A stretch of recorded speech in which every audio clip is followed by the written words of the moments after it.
Hey Oli, ich glaube, wir sind da. Hey, hallo zusammen, willkommen zurück zum ersten Schweizer Fischer-Podcast. Fischverrückt! Ja Mann, auch von meiner Seite ein herzliches Willkommen. Schön, haben wir eingeschaltet bei eurem Lieblingspodcast. Jawohl, und wir haben ganz viele Fragen bekommen, die wir heute darüber diskutieren können. Das ist hure gut. Genau. Aber leider starten wir unseren Podcast mit einer sehr traurigen Nachricht. Absolut, absolut. Und zwar ist Thomas Geier, a.k.a., sagen wir glaube ich, Pike Geier, der in der 32. Episode war und wir haben über Hecht und Fischen, also allgemein über das Fischen geredet. Er ist am 4. März friedlich eingeschlafen und verstorben. Ja. Mega traurig, aber immerhin hat er friedlich können einschlafen. An dieser Stelle ein herzliches Beileid allen, die mit ihm zu tun haben, die schwer betroffen sind. Und ja, ich glaube, mehr kann man dazu nicht sagen. Ganz viel Kraft. Und ja, wir haben vorher noch offen ein bisschen geredet und gefunden, hey, eine Schweigeminute ist das Minimum, das wir machen können. Und darum, Oli, würde ich sagen, legen wir geschwind eine Schweigeminute ein.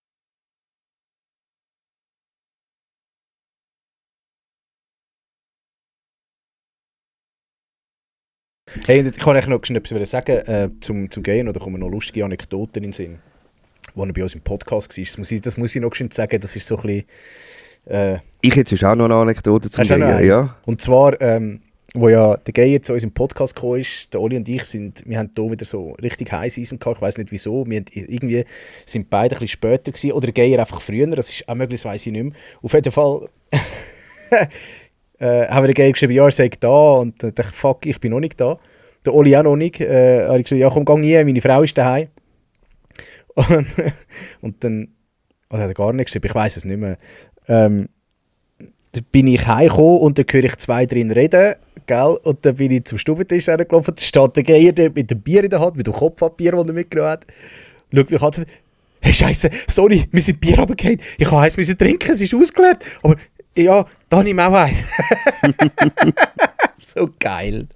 So geil. Das war der erste und einzige Gast bis jetzt, der vor mir, bei mir daheim war, wo es um den Podcast gegangen ist. Und schon das Bier auftun. Und schon das Bier in der Hand gehabt. So geil, so geil. Ja.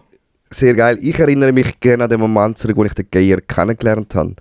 Und zwar war das an der Schweizer Sportfischermesse, wo es noch in Oberglatt war, wo, glaube auch wir uns so richtig mal über den Weg gelaufen sind. Ist sehr gut möglich, ja. Und dann bin ich ja mit dem Manu gekommen, mit Kamerazeug und Sachen. Und ich hatte noch nicht so viele Follower gehabt. Vielleicht, lass es 300 sein, wenn es gut kommt. Und dann sagt so der Thomas so, ja, so wie er halt war. Was macht denn ihr da mit dem Ding da? So, ja, wir machen das YouTube-Video und so. Ja, wie heisst es denn auf Insta? Nachher schaut er so, 300. Ja, nicht. Und dann dachte ich so, Alter, was willst du? aber eben, wenn man ihn nachher kennengelernt hat, ist einfach so seine Art, wie er so war und so. Und so ist er mir auch irgendwie geblieben. Ja, er ist einer, der von Lebensfreude gesprudelt hat. Ja. Darum, eine Legende. Ey, wirklich eine Legende. Ja, absolut. Wir werden dich vermissen. Ich hoffe, ich habe es auch schon beim Post vom Aschi geschrieben, dort, wo er jetzt ist, sind die Fische grösser und dicker als da. Ich hoffe es auch. Ich möchte es ihm gönnen.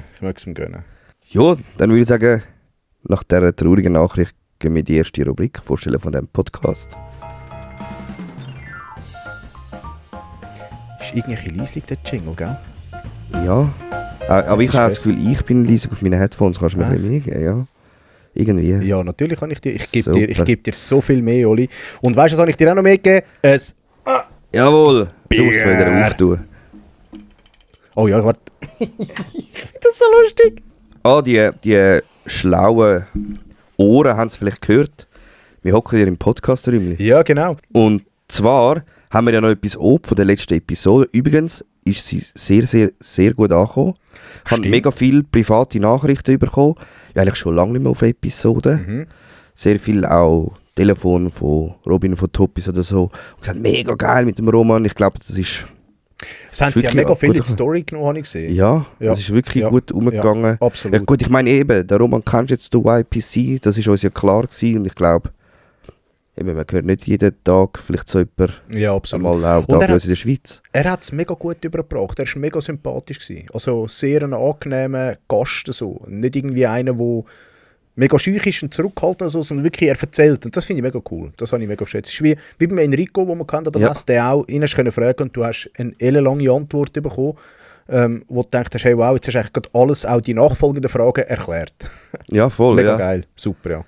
Und genau, dort haben wir ja noch offen, dass es ein Gewinnspiel gegeben hat. Genau. Und zwar ein Fish Explorer Package mit Scale, Cap, der Broadcaster-Handschuh. Ich glaube, das war es. Ja, ich glaube, Zangen noch. Zangen noch, genau. Ja. Genau, und wer das gewonnen hat, das sagt euch jetzt gerade der Roman. So, ich melde mich mal direkt vom Boot. Gewinner ist UC. Du bist der Einzige, der richtig geraten hat, dass ich 15 Folgen YPC gefischt habe. Viel Spaß mit Handschuh, Zange und einer Cap mit ein paar Stretches. Man hört vielleicht die Wellen im Hintergrund. Ich bin auf dem Boot und muss weiter angeln. Viel Spaß euch noch. Tschüss. Ich habe schon gemeint, dass ich am Wels klopfen.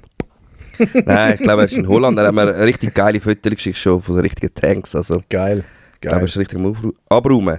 Hey, ja, Justi, gratuliere dir zu dem Gewinnspiel. Melde dich doch bei uns via Privatnachricht mit Adresse und Namen, dann können wir dir das Päckchen zukommen lassen. Genau. Wenn du kein Insta hast, dann mach uns ein Mail. Auf info.onpodcast, irgendwie sowas.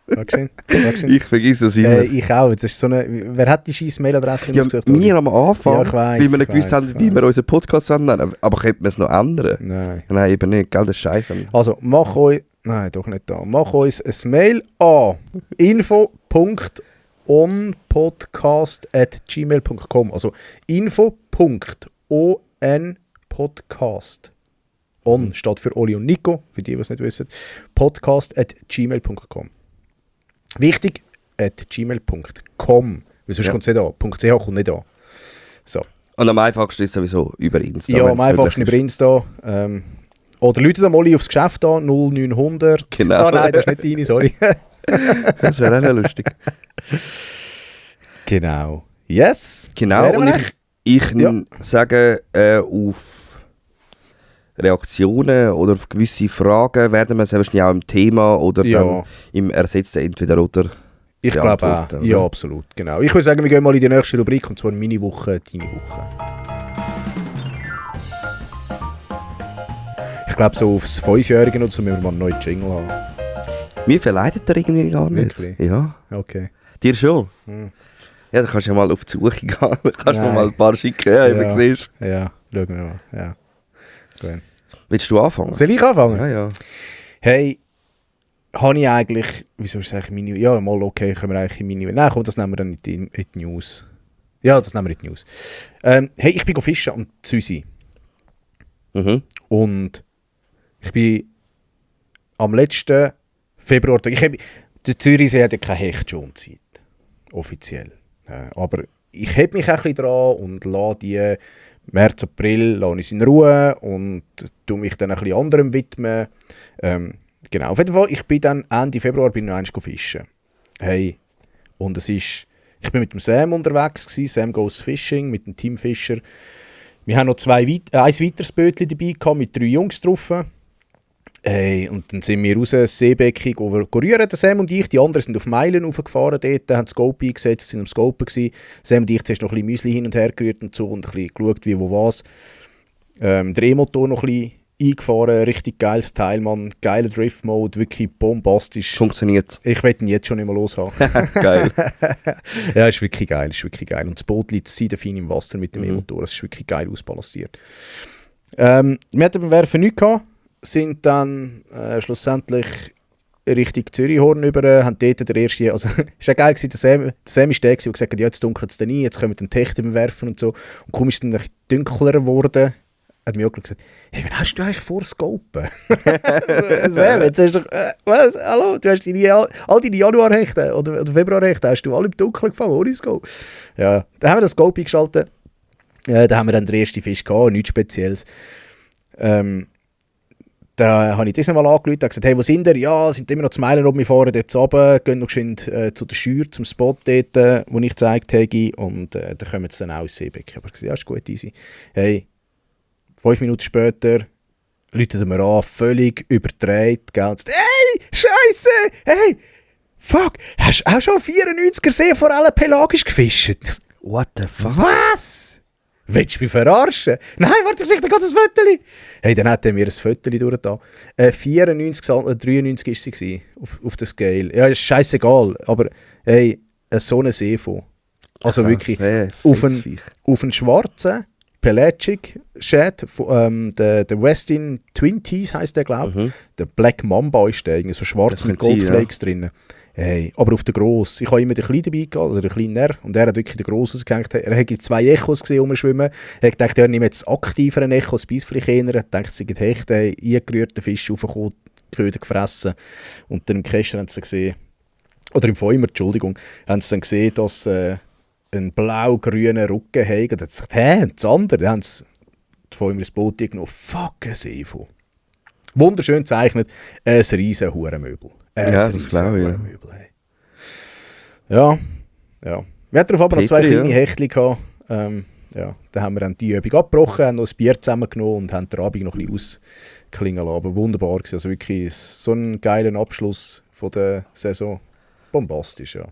Ja, das Fisch ist ja nicht alle Tage. Nein, also ein riesen Lucky Shot. Sag auch ich als Nicht-Forellenfischer. Hätte ich also auch gerne genossen so einen. Mega Prestigefisch. Und, ja, dann bin ich noch Trüss. Hat gedacht, ich gehe noch gescheit schneidern. Einfach, dass ich wieder mal im Wasser war. Dass du mal gespürt hast, wie die Abrisse sind und so. Ja, genau. Ich habe zwar nichts abgerissen, muss ich ja sagen. Aber auch, dass ich mal spüre, wie es ist, wenn man nichts fängt. Nein, alles gut. Ja, habe mit dem Spinner ein bisschen gefischt, ein bisschen Twitch-Baits für Forellen, aber gar nichts. Das ist wirklich, ja. Und dann habe ich mein Boot noch finalisiert. Ich sage immer wieder, es ist jetzt fertig. Aber es kommt immer wieder etwas dazu. Ich habe einen Teppichsticker bestellt. Gibt es ja extra für den Bootsteppich gibt's Sticker, die rutschfest sind. Ah, ja, geil. Und die auf dem Teppich heben. Von Stingwrap. Hey, mega geil. Da kannst du dir deinen eigenen Sticker machen. Du kannst deine Vorlage aufladen. Du kannst sagen, willst du einen Kiss-Cut haben, so schön die Konturen noch ausgeschnitten, oder du willst einfach viereckig haben, oder wie auch immer. Hey, mega nice. Ich habe dir gerade noch ein Foto geschickt, ja, wie ich es aufgeklebt habe. Bin mega happy. Wirklich. Was zahlst du das? Sehr geil. Ich habe jetzt, es ist mega grössenabhängig, ich finde es noch recht human. Ich habe jetzt für, warte mal, 1, 2, 3, 4, 5 Sticker, habe ich jetzt etwa 70 € gezahlt. Ah, das geht ja wirklich noch. Ja, und dann haben sie mir einen von Stingwrap dazugelegt, also eigentlich 6 in dem Sinn. Und da ist natürlich noch Zoll und Porto gekommen, da bist du summa summarum irgendwo bei 100 €. Ja, aber das ist ja voll easy. Irgendwo etwas um die 2,93 Stutz mit dem Eurokurs. Also, ich muss sagen, es ist wirklich geil und es sind grosse Kleber, kommt auch noch auf die Grösse drauf an. Mein Kota-Kleber, den ich habe, der ist irgendwie 50 cm vorne. Zum Teil habe ich so einen kleinen Sakura-Kleber, so Durchmesser vielleicht, was sind das, 15 cm. Der kostet irgendwie 7 oder 12 € und der grosse kostet vielleicht irgendwie 20 € oder so. Ja. Mega geil, muss sagen. Bis jetzt hebt. Ich bin da gespannt, wie es dann im Sommer wird, weißt du, wenn ein Nessi drauf kommt und alles. Teppich ein bisschen vollsaugt mit Wasser, wie es dann ist. Ja, die Hitze aber brötelt. Ja, ich glaube, die Hitze macht nichts, sind aufhebeständig, da glaube ich schon dran. Aber wenn dann so das Wasser kommt mit dem Fischleim noch, weißt, und sich das in den Teppich ein bisschen einsaugt, irgendwie ein Hecht noch drauflegst oder etwas, wenn er runtersaftet von der Scale, weiss auch nicht, wie dann der Schleim den Kleber mag lösen oder so, aber ich bin dann gespannt. Wenn der Hecht zuerst mal drauf schießt, gell? Ja, genau. Das ist ja richtig. Ja, das machen sie ja nur, was hat der Aschi gesagt, nur im Winter? Oder nur im Sommer? Er hat so eine Theorie gehabt. Ist das Aschi oder der Geier? Das weiss ich nicht. Irgendeiner von diesen zwei hat das gesagt. Ja, das ist möglich, das weiss ich nicht mehr. Das ist schon wieder, ja. Genau, ja, das wäre es echt gewesen. Der Rest war mit Arbeiten wieder verbunden gewesen, wieder immer noch brutal streng. Hey, du hast es immerhin ans Wasser geschafft. Hey, ich habe es ans Wasser geschafft, ja, ich bin froh. Hat gut da, ein bisschen den Kopf verlüften. Ja. Und jetzt gehe ich am 3. April wieder, bis da gehe ich nicht mehr ins Wasser. in einem Monat. Okay, ja gut, jetzt im Monat, ja. Ja, also wenn ihr den Podcast hört, in 2 Wochen. Hey, bei mir war gar nichts mit Fischen. Ich glaube, das letzte Mal bin ich mit... Nein, stimmt nicht, ich bin nicht das letzte Mal mit dir. Ich war das letzte Mal im Januar mit dem Luki. Felchen fischen. Ja, das Steht da, wo du nicht gefangen hast, gell? Doch, dort habe ich gefangen. Aha. Aber ja, ich muss schon sagen, es ist so... ich würde gerne wieder, aber irgendwie Zeit hat es jetzt auch nicht zugelassen bei mir die letzte Zeit oder so. Darum, ja, man kann es gut vergessen, wenn man etwas zu tun hat. Im Haus ist immer etwas zum tun oder sonst privat einfach etwas zu machen. Aber irgendwie, ja, es reizt mich wieder ein bisschen zum Wasser. Also was das geht, ist ja dann vor allem Eröffnung im Tessin. Kann ich leider auch nicht gehen, weil meine Mami dann Geburtstag hat. Es nervt mich ein bisschen, aber ich bin dann ein paar Wochen später hoffentlich dann dort und dann kann ich mal ein paar Würfe machen. Hey, und Family Time ist unbezahlbar. Ja, sicher, eben das ist es ja auch. Aber irgendwie für mich ist es ja gleich am Wasser sein, das ist ein Hobby, wo... Ja, klar. Aber irgendwann hast du vielleicht auch mal die Überlegung, wo du machst, ja, verbringe ich jetzt Zeit mit der Familie oder gehe ich jetzt fischen und...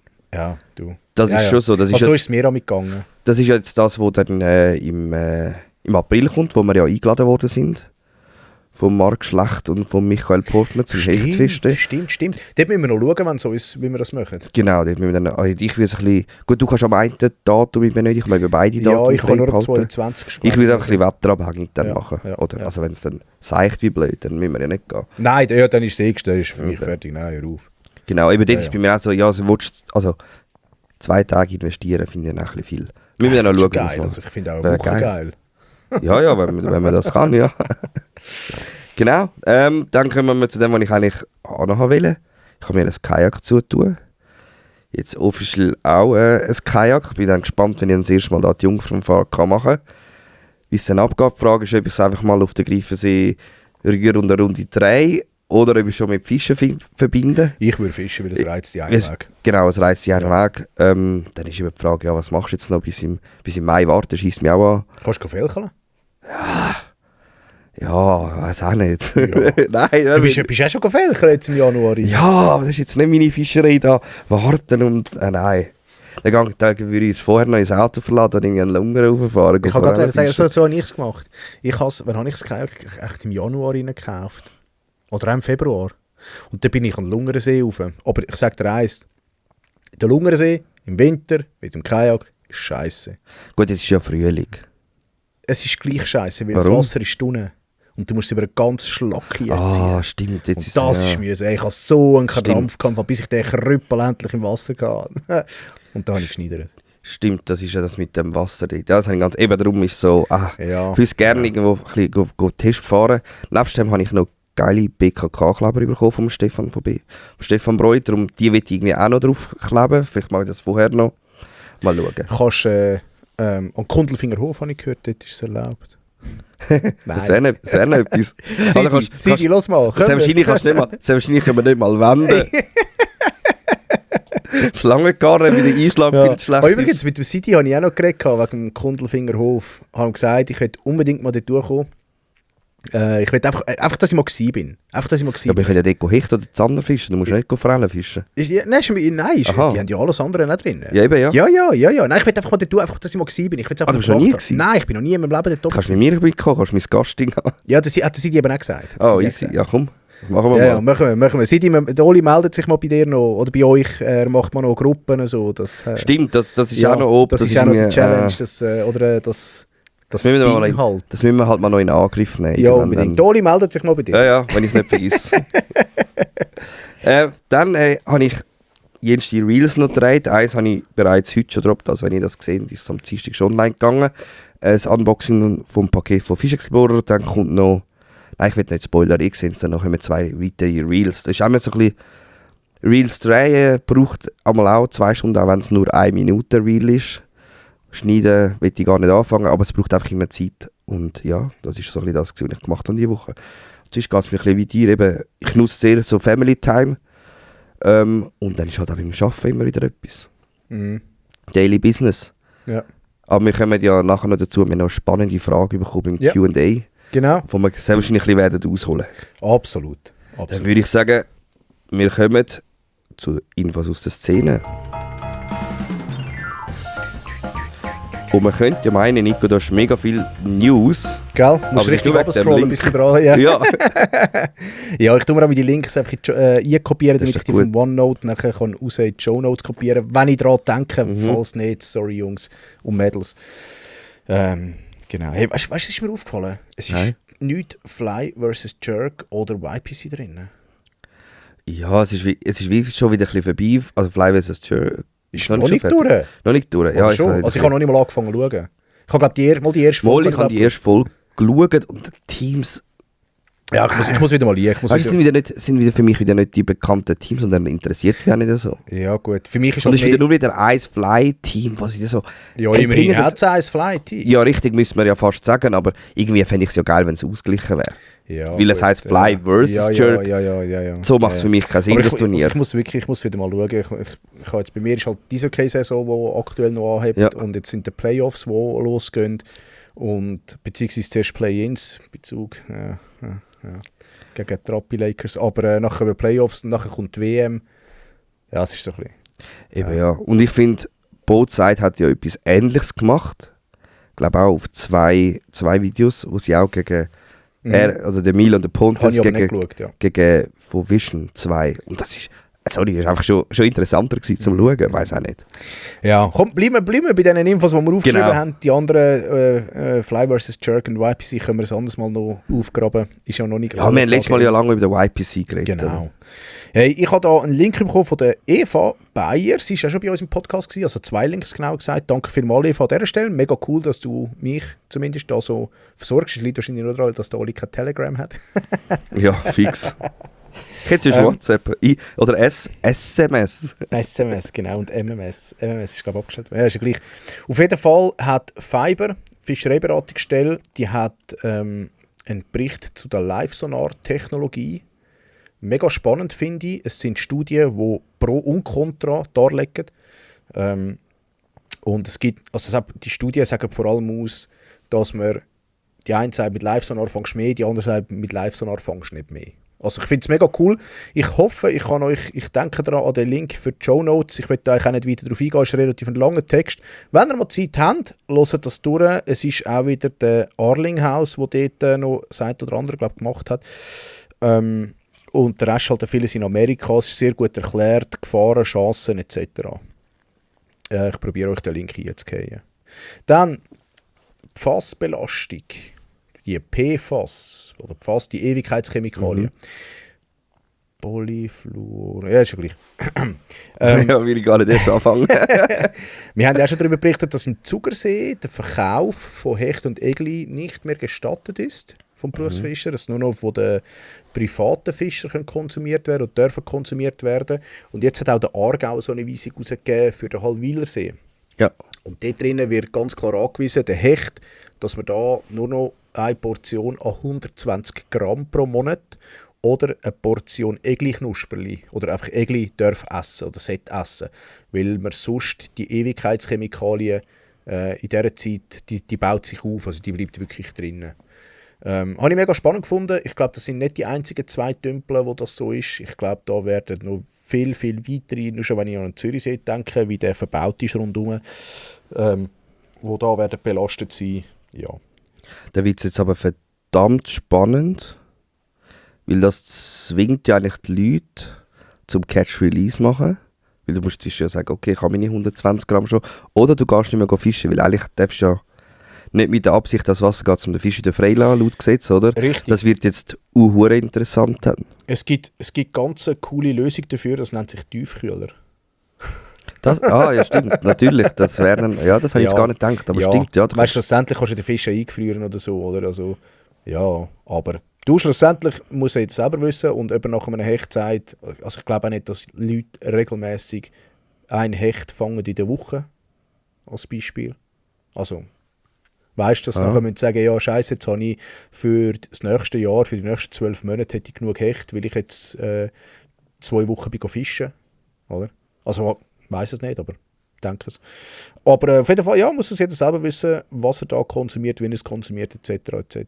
Das, ja, ist halt, wie es ist. Dann,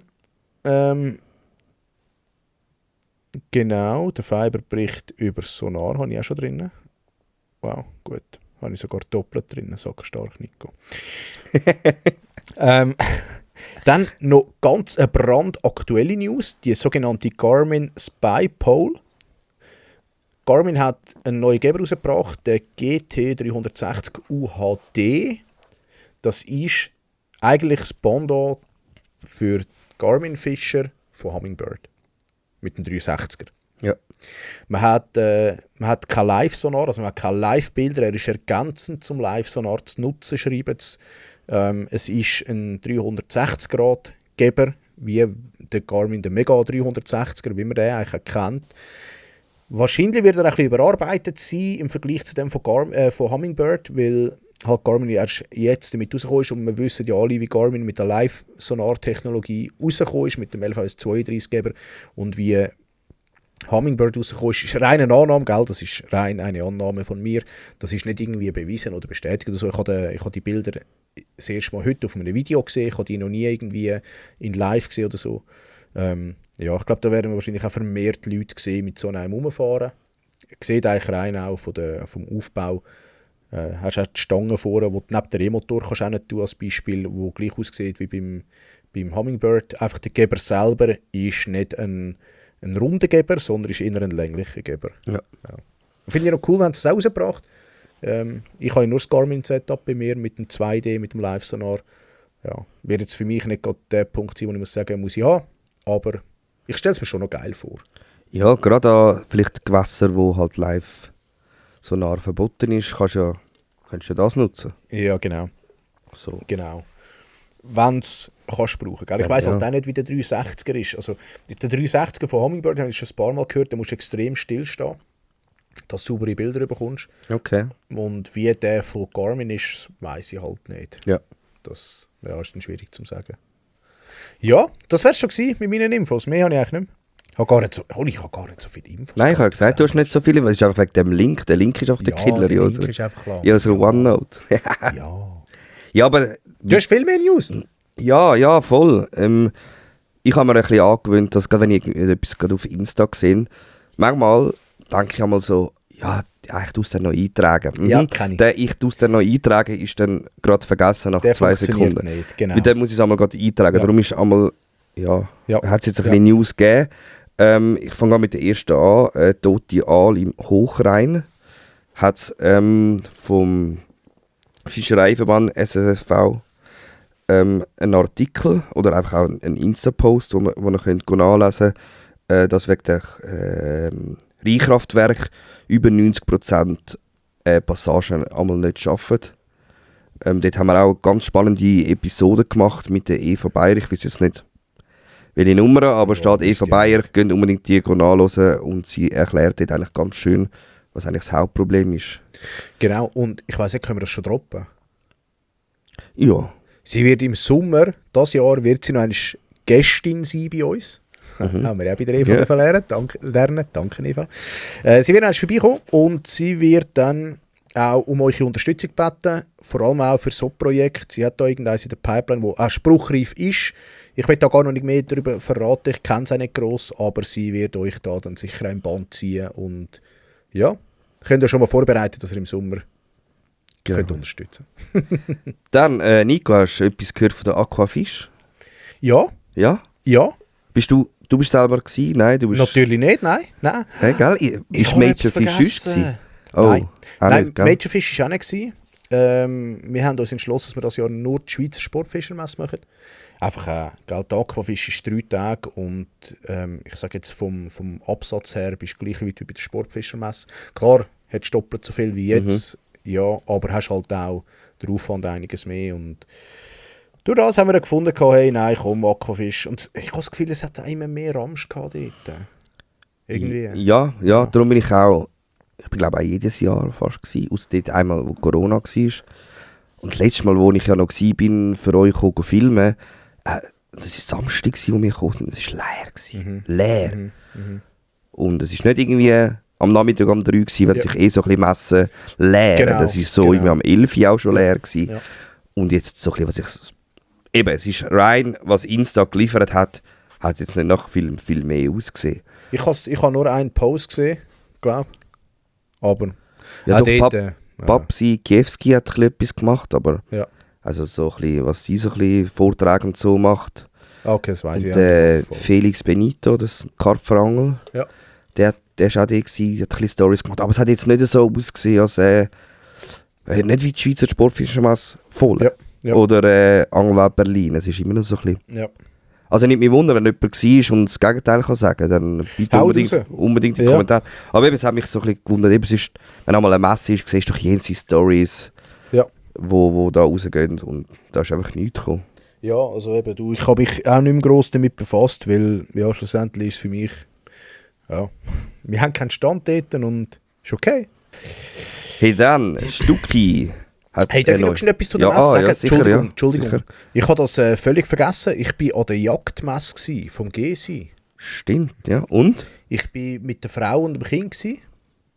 Und also ich habe es so cool gefunden. Ich habe es wirklich noch cool gefunden, um dort rumlaufen und ein bisschen das Zeug anschauen. Ich habe eigentlich so ein bisschen nach Softshell-Hosen gesucht zum Fischen, wo so ein bisschen für den Frühling gedacht, ein bisschen dickere Softshell-Hosen. Es hat ein paar rum gehabt, aber es haben wir jetzt irgendwie nicht angemacht, um die anzuprobieren. Warum auch immer, keine Ahnung. Hast du nicht letzte Woche oder vorletzte Woche von dieser BKK geschwärmt? Von der BKK-Hose? Ich Ja. habe die nicht. Aber ich kann sie bestellen. Aber ich muss zuerst schauen, welche Größe. Und Ja. dann ja, ist ja gleich. Nice. Ja, genau. Ja, das stimmt. Gute Idee. Warte, ich muss es gerade aufschreiben. Nein, und es hat doch recht viele Leute gehabt. Ich habe dann noch den Gesi getroffen.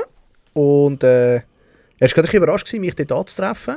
Da habe ich angegeben und gesagt, nein, ist aber nicht zahlt, oder? Dann habe ich gesagt, mal, natürlich. Nein, jetzt schon etwas gesagt, wärst gratis. Ich habe gesagt, komm, hör auf, wenn wir schon kommen, und das interessiert uns ja nicht, aber dann können wir euch wenigstens unterstützen. Oder? Ja. Ich habe mir dann so einen Thermobecher von Yeti gekauft. Finde ich noch geil. Auch gefunden, wenn ich mal ein Süppli Was hast du gezahlt? Genug. 35 Stutz. Ja, okay. Ja. Ja, finde ich jetzt nicht. Also, Ah. für 5 Dezi. Ich finde es jetzt für einen Thermobecher eigentlich recht human. Also, ich habe es jetzt nicht übertrieben gefunden. Klar, auf Fisch findest du es sicher günstiger, ist klar. Logisch. Aha, ja. Ja. Aber nein, das ist, ich muss sagen, es war cool gewesen. Mich hat es gedacht, es hat nicht so viele Leute gehabt. Wir sind zwar erst gegen den Nachmittag gegangen, haben dort Mittag gegessen und sind dann noch rumlaufen dort an der Messe. Gut, das war das erste Mal, die Jagd. Richtig. Messe vom Mein GSI. Bruder ist am Sonntag gegangen. Mhm. Er ist auch nicht der Jäger und der hat gesagt, hey, es hat brutal viele Leute Ja. gehabt. Also von dem her, für mich ist es ein gutes Zeichen gewesen und Ralf, ich glaube, ihr habt da wieder einen geilen Job gemacht. Ich habe es mega geil gefunden, muss sagen, super, auch gut organisiert, hat gut ausgesehen, sauber ausgesehen auch. Die Stände zum Teil auch schön eingeschnitzelt, Waffen rum gewesen, hast du irgendwie auch sicher gefühlt, obwohl so viele Waffen und Messer und so rum gewesen sind. Ja, die Polizei ist auf Platz gewesen, ist noch durchlaufen, habe ich gesehen. Aber es ist, also... Hat es wieder Leute gehabt, die demonstrieren? Ja, natürlich. Die haben gesagt, ja, der Brüder haben wir am Sonntagabend auch angerufen. Sind die Idioten bei dir auch schon gewesen? Ich habe gesagt, ja, natürlich. Die sind ja schon Sportfischermesse gewesen. Aber ich habe jetzt noch von einigen Fischern gehört, dass sie vorgehabt haben, oder die einen, die auch gegangen sind. Jagdmesse, ja. Also ich habe es wirklich cool gefunden und ja, bin gespannt auf nächstes Jahr, ob es noch eins grösser wird. Ja, sorry. So, that's it. Easy, das ist doch auch eine News. Eben, Stucki hat wieder eine neue Route gebracht. Edelweiss heisst sie, ich finde nur schon den Namen. Richtig geil, passt einfach zu Stucki, dass man eine Route mal Edelweiss tauft. Es gibt sie in 2 Varianten. Einmal 2,12 lang, 3 bis 10 Gramm und 2,28 Meter und 5 bis 17 Gramm. Ja. So ein bisschen zum Forellenfischen, so Spoons, Wobbler. Für alle Forellenfischer unbedingt die Route mal anschauen. Ich glaube, sie ist sogar noch bezahlbar. Ich habe jetzt den Preis nicht so im Kopf, aber ich meine, die sind irgendwo um den Dreh 200 Stutz oder so. Ich hätte jetzt eher gedacht, das sei so eine Bachfischerroute, Edelweiss. Weißt du, so in den Bergen oben vom Roni. Ja, hätte. Ja, aber jetzt- da gibt es ja schon den Rock, glaube ich, vom Roni. Ah, oder? okay. Darum. Dann kann ich 2 Podcast-Empfehlungen rausgeben. Es sind 2 neue auf dem Schirm. Einerseits Banks von Broseph, wo wir auch schon mal erwähnt haben. Das heisst irgendwie Live from the Banks heisst der Podcast. Sie haben die erste Episode rausgedroppt. Ich habe sie gelost. Ich muss sagen, ja, der Teil, was ums Fischen geht, ist spannend. Sie haben dann irgendwie so noch ein Quiz gespielt. Das ist mir 45 Minuten gegangen, was ich brutal langweilig gefunden habe. Okay. Dort habe ich dann... Ich habe noch nie, also sorry, ich skippe eigentlich nicht, aber dort habe ich gefunden, Außer bei den Videos. ja, außer bei den Videos, genau, YPC-Boot. Nein, da habe ich gefunden, so, nein, das interessiert mich nicht. Redet lieber über das Fischen. Irgendwie Ich so habe nicht ein reingelassen. Quiz und Keine dann liest ich so von Karten, aber ja, es ist so ein bisschen... Aber hey, lasst jetzt mal rein, sie haben auch vor, alle 2 Wochen den Podcast droppen, nimmt mir wunder, in dem Fall diese Woche müsste wieder einer draussen sein. Für die noch ein bisschen auf der Suche sind nach Podcast. Dann Jimmy Ocean ist auch ein junger Mann von Hamburg, der ein bisschen, ja, so mit TikTok viral geht, macht auch noch YouTube, hat glaube ich auch eine eigene Kollektion rausgebracht von Shirts und der macht auch einen Podcast. Ist viel mit dem Max Guder, der auch schon bei uns im Podcast war, unterwegs. Hast du so viel Zeit zum Podcast hören? Ja, wenn ich halt Zug fahre, gell? Ich habe nie angefangen, ja, ich habe gemerkt, ja, du kannst jetzt da ein bisschen Stories anschauen auf Insta. Aber wie lang fährst du? Ich fahre 43 Minuten Zug, Okay. reine Zugfahrt. Und das lange eigentlich gerade so für einen... Ja, für und dann eine ist es halt Hin- und Episode. Retour, das lohnt sich dann halt schon. Oder wenn du im Auto bist, ja. Und du spielst meistens im Auto unterwegs, dann eben anstatt Musik hören, höre ich halt einfach Podcast. Ich finde das irgendwie noch ein bisschen spannend, weil es einfach so ein bisschen, ja, du bist nicht so gefangen in dem Social Media Ding, du kannst einfach ein bisschen wegdriften und zuhören. ja. Ich mache Ja. das eigentlich noch gern. Dann, es geht noch weiter. Weitere Stückchen News, und zwar haben sie ein Buch mit dem Bernischen Kantonalfischerverein gemacht. Habe ich lustig aufgeschrieben. Es heisst Spiro und Lina und Fisch. Ein Kinderbuch, wo es um Freundschaften, Wasserwelten und Fischen geht. Okay. Ja, ich bin mir schon mal überlegt, ob ich das bestellen soll. Einfach so, wie es Ja, ums why Fischen not? geht. Why Ja, not? voll. Oh shit, apropos Buch, ich hätte noch sollen vom Essen. Ah, gut, ja. Du musst auch noch ein Buch bestellen.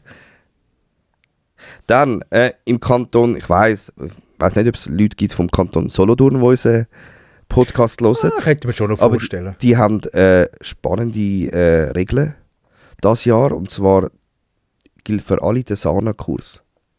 Mhm. Also du kommst kein Gastpatent so mehr über, wenn du den Sahne nicht hast. Es sei denn, du gehst mit jemandem mit, der den Sahne hat, dann bürgt der für dich. Oder du bist unter 14. Oder nein, 14 musst du sein. Und dann, aber sonst müssen alle den Sahne haben, um ein Patent zu lösen im Kanton Solothurn. Ja, aber das ist, glaube ich, im Aargau doch auch schon so. Richtig. Ah. Genau, zu dem wir gehen. Kanton Aargau hat das auch schon so, habe ich will sagen. Ja. Ja, okay. Jetzt habe ich gerade gedacht, ich glaub, ja. Dann, ja, sorry. Solothurn hat doch auch die Äschen... Sorry, Ja. griff ich dir vor. Nein, sag. Die haben auch ein Äschenfangverbot ausgesprochen, dass die Äschen sicher dieses Jahr Genau. oder diese Saison nicht dürfen, Ja. gefangen werden. Habe ich etwas gesehen im Social Media noch. Ja, genau, das habe ich auch. Aber das ist genau so eine News jetzt, wo du sagst, mir geht so aufgeploppt. ja. Das wäre ja, eigentlich so ja. gesagt, jetzt muss ich auch noch Ja, aufschreiben. genau. Eine von denen. Dann ist es ein bisschen, vielleicht auch ein bisschen ein alter Schuh. Savage Gear hat eine neue Auflage gemacht von der Line-Through-Serie. Also es gibt nicht nur die Line-Through-Trout, die man kennt, sondern auch andere... Pike, also Pike hat man auch schon gekannt, aber sie haben noch ganz andere Fische gemacht, auch ganz andere neue Farben. Ah, jetzt bei der Neuauflage. Bei der Neuauflage finde ich sehr spannende Bait, da geht ein bisschen, wenn ich denke, so fürs Kaijak ist auch schon noch geil, wenn du das Boot wechseln könntest du einfach rein rausrühren. Hast du schon mal gefischt? Line-Through-Trout, ja. Habe ich meine ersten Hecht gefangen auf Line-Through-Trout. Ah, wirklich? Dazu mal, ja. Habe ich noch nie gefischt. Ist Allgemein richtig, die Line-Through habe ich noch nie nicht. gefischt. Ich finde richtig geil, wenn so, also die haben einen richtig geilen Lauf. Ja, Halt. Schon wie eine echte Forelle. ja. Ah, jetzt Genau. noch nie gefischt. Dann letzte News, Swimbait Republic, Glideaway, also ein Swimbait, hat auch neue Dekor rausgebracht. Also unbedingt die gerne Swimbait fischen, mal dort reinschauen. Auch wieder mega schöne Farben, finde ich. Ach, Sam habe ich mein Swimbait-Set gezeigt. Oh, Dann hat er mich angeschaut und gesagt, du weißt schon, dass du von denen nur 2 oder 3 würdest fischen. Habe ich gesagt, sagt er, und selbst wenn du einen abreissest, die haben das Leben lang. Ich habe gesagt, ja gut, wahrscheinlich werde ich keinen einzigen mehr kaufen. Ja, das ist recht. ja, dort, wo wir eingeladen sind im April, dort habe ich schon ein bisschen vor, dann nur Swimbaits zu fischen. Wenn Ich bin mega gespannt. Also ich werde auch diese Saison die Swimbaits-Türchen voll rausschmeißen. Swimbaits und Müsli. Mit diesen beiden Köder werde ich so ein bisschen auf die Tech gehen. Und Egli, ja, da bin ich noch ein bisschen am Hirn. Ja, ja, das zeigt ja schon, was funktioniert am Zürichsee. Dann, ja, genau. Wenn ihr mit dem Kajak geht. Jo, das wäre es gewesen. Recht viel News. Ja, mega. Aber ich würde sagen, wir machen jetzt Thema. So, und da, liebe Community, kommen ihr ins Spiel. Jawohl! Ich muss mal noch auftun, ich habe es gar nicht offen. Ich kann mir eigentlich vorher schnell einen Screenshot ziehen, aber ich habe es irgendwie wieder verhangen. So ein bisschen, ja, mach ich dann. Vielleicht mal auf unsere Insta-Seite. So. Genau, wir haben wieder mal so Q&A-Folge. Weil wenn man auch ein bisschen merkt, hey, also ein bisschen an der Messe oder so, sind mega viele Fragen einmal rum. Oder noch Sachen ein bisschen unklar. Und ich finde es noch cool, auf das Antwort geben, weil es manchmal eben, wenn man einen Gast hat oder wir im Thema drin sind, vergessen wir das einmal ein bisschen. Darum Ja, genau. wenn wir jetzt mal die Möglichkeit geben, um euch auch antworten. Wir haben auch nachher vielleicht noch 1-2 Fragen von den Kommentaren. Von den Kommentaren, wo wir noch ein bisschen darauf eingehen wollen. Was machen wir, von unten nach oben oder von oben nach unten? Ja, machen wir. Ja, genau das. Das, was sie sagt. Also, hey Max, danke für deine Frage. Beantworten wir nicht. Wie klein ist euer Piep? Ich habe eine Gegenfrage. Meinst du in Millimeter oder in Nanometer? Junis Askri, Saskri, irgendwie so. Younes Askri. Ich weiss auch nicht, wie man das ausspricht. Younes Askri. Was für Erfahrungen beim Fischen habt ihr im Vierwaldstättersee schon gemacht? Ich fange an, keine. Wann wieder einmal? Hey, ich bin doch schon das ein oder andere Mal mit dem Sam. Danke vielmals, Sam. Auch fürs Mitnehmen. Was habe ich denn für Erfahrungen gemacht? Wir haben sehr gut gefangen mit dem Huren Slashblade von Sakura. Ja, ich meine, das hast du letztes Jahr recht viel erzählt. Ja. Und recht abgeräumt, ja. Immer, wo wir waren, wir haben nie die Grössten gefangen, wir haben nie einen Meter gefangen oder so. Aber eigentlich immer, wo wir waren, haben Minimum einen das Slashblade dran gehabt und hat eigentlich, das Slashblade hat jedes Mal einen Fisch gebracht, wo wir waren. Ich glaube, ich habe keinen Schneidertag. Jetzt muss ich aufpassen. Ich glaube, einen Fisch habe ich mal auf dem Swimbait noch gehabt, auf so einen orangigen vom Set. Der Sam hat den irgendwo gehabt, ich habe meine leider nicht dabei gehabt. Der Sam hat den gehabt und hat gesagt, ja, das ist der einzige, den ich dran habe. Ich dachte, gut, dann hänge ich den dran, ich kann unbedingt einen Swimbait fischen. Und hat den dran gehängt und dann hatte ich ein Pike gehabt. Also wirklich, ja, ich weiß nicht, ich glaube 50 hat der nicht gehabt. Aber auf dem Swimbait. Ja, und sonst hat wirklich das Slashblade von Sakura, der hat sehr gut geliefert. Bei der Farbe gerade heisst, ich glaube irgendwie 083 oder 084 war es. So Perch-Dekor, Egli-Dekor, aber der ständig ausverkauft ist bei Major Fish. Ja, ich glaube, der ist jetzt momentan ausverkauft. In der Größe 10 cm, wir haben 10 cm Köder gefischt. Ja, das ist eigentlich so das ist das, was ich kann sagen zum Vierwaldstättersee. Wir sind hauptsächlich dort Region. Was ist das? Ist es noch Alpnach? Ja, weiß es auch nicht mehr. Hey, der Sam ist mit Captain dort. Keine Ahnung. Steig Ski und fahrst weiter und wer sagt, wer fährt da Er fährt so? dort hin, tut den E-Motor und sagt, jetzt driften wir da ab. Und dann ja, machen wir die Drift ein bisschen im Ufer nach. Und es ist noch, also es ist eine sehr coole Drift. Hat ein schön steiniges Ufer. Ist aber auch schweinetief, sobald du ein bisschen weiter rauskommst. Also wir sind relativ nahe. Also ich würde behaupten, wir sind in der inneren Uferzone, wo man parallel driftet, was wir eigentlich nicht dürften. Aber ja, solange niemand etwas sagt und ja, wenn du keine Badegäste rum hast und keine Uferfischer, dann ist es eigentlich, ja, genau. Das ist so ein das, ja. Mehr kann ich eigentlich nicht dazu sagen. Ich bin noch nie Träuschen fischen. Ich habe gehört, sie gehen gut für Träuschen, die Vierwaldstättersee. Aber er ist halt auch sehr, sehr gross. Und hure tief, oder? Ja. Und der Urnersee ist brutal windig. Ja. Mehr weiss ich eigentlich wirklich über den Tümpel nicht gross. Die Zandersee geht mir auch nicht schlecht. Die Zander habe ich auch schon gefangen, stimmt. Auf einen 5 Inch, also 12,5 cm von Relax, ein King Shad, habe ich 2 Zander gefangen, stimmt, vor 2 Jahren, 3 Jahren. Und dann haben wir dort einen riesen Zander gefangen. Geil, hat es im PB geknackt dort. Ja, stabil. In der Schweiz, super, ist so stark. Ja, so viel zu dem. Dann unser Lieblingskommentar. Oder der, wie sagt man dem, wenn jemand kommentiert, unser Lieblingskommentator? Nein, Ja, Kommentator so ist ja, oder? Ja. Aber ich weiss jetzt, Wushu, kann man abkürzen. Lesen Sie den Namen jetzt da nicht extra vor. Machen wir mal ein Community-Fischen, eventuell am Zürichsee. Ist eine berechtigte Frage, würde ich sagen. Ich fände es auch mega spannend. Absolut, definitiv. Aber ich glaube, es gibt 2 Punkte, die ein bisschen dagegen sprechen. Oder die ein bisschen kritisch... Ja, oder ein bisschen mehr. Vielleicht auch mehr. Von mir aus sind es 2. Für mich sind es 2 hauptsächliche Gründe. Zwar einerseits ist die Zeit ein riesen Faktor und andererseits die Ortschaft. Wieso? Was ist am Zürich? Also er hat ja gesagt, zum Beispiel Zürichsee, was findest du? Nein, also, weißt du, wo triffst du dich? Wo machst du den Treffpunkt? Je nachdem, wie viele Leute das kommen. Wie machst du es? gehst vom Ufer, gehst vom Boot. Vom Boot ist vielleicht noch ein bisschen angenehmer, kannst gut verteilen. Und ja, so das Organisatorische ist halt auch noch ein bisschen ein Punkt, obwohl der ist relativ schnell geregelt, hätte ich jetzt gesagt.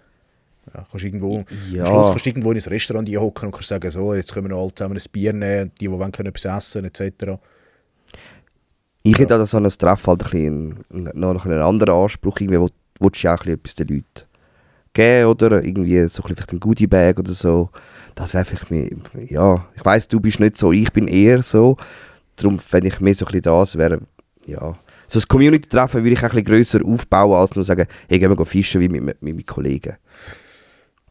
Würdest du an ein Community-Treffen gehen, wenn du wüsstest, kommst du nicht über? Natürlich.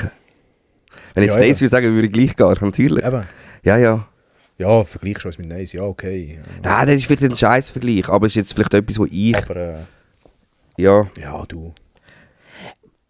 Hey, ich fände es mega cool, vor allem nach dieser Messe, so ein bisschen, eben, wie, hey, uns ist erst richtig bewusst, wenn man uns wieder darauf anspricht, wie viele Leute uns eigentlich da zuhören.